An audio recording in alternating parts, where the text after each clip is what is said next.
Thank you, Mr. Chairman, and thank you for joining us, Chairman Gensler. It's nice to see you. I have two questions. One is specific and the other very, very general. So I'll start with a specific.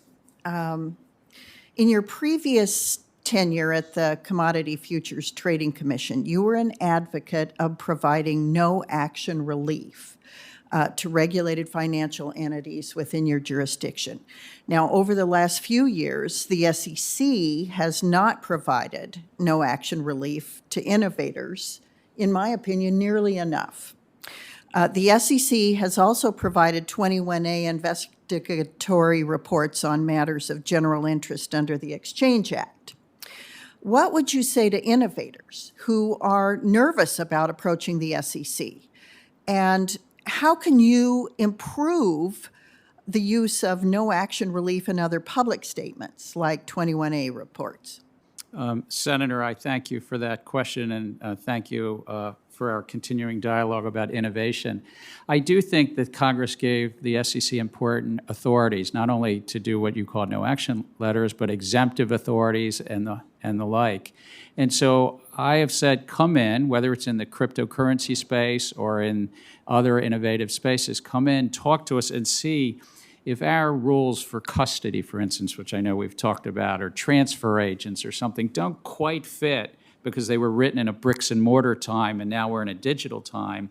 Let's talk about that. If we need to go to Congress, but maybe we can cobble together something. We did this in money markets in the 1970s. Good people in the state of Pennsylvania, Senator Thune state, came into the SEC and sought authorities to do money markets, and that's now a $5 trillion asset class. So I think there's room here to sort things out and try to figure it out, to keep things investor protection focused, but to sort out the new innovations. And my adjunct question is the general question just about innovation. Do you support responsible innovation? Oh my gosh, yes. I mean, it's brought us these lights in the room. It's brought us this ability to have a hybrid hearing with your fellow members. I mean, innovation is what supports access, economic activity, and gives so much of us better opportunities in life.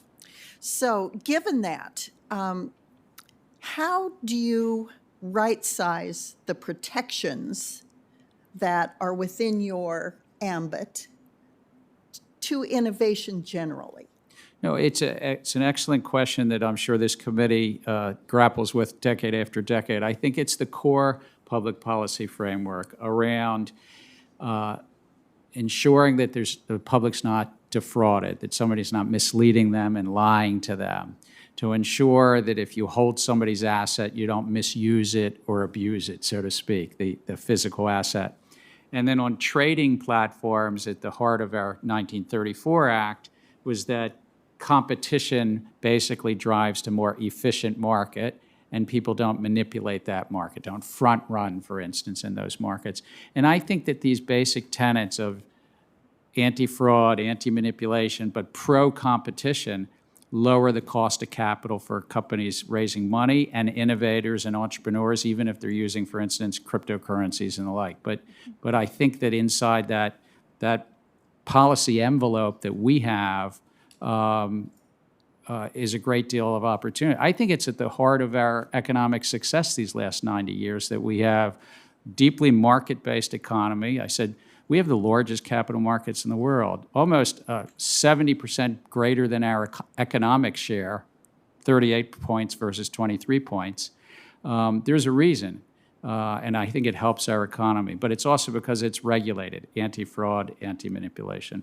So what gaps do you think exist, and what additional regulatory authority would be useful, both at the CFTC and at the SEC, specifically with regard to digital assets?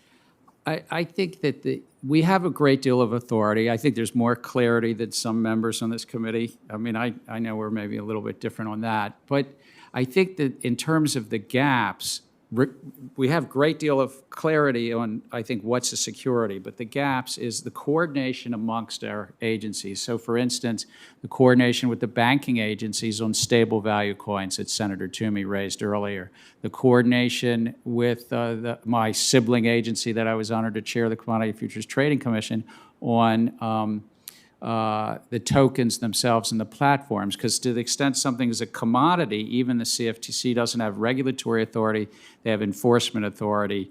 A wonderful piece that Dawn Stump wrote recently that I thought was worth reading. But working together with the CFTC and how to coordinate.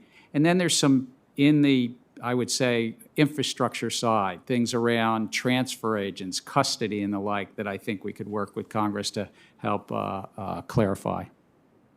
Thank you very much.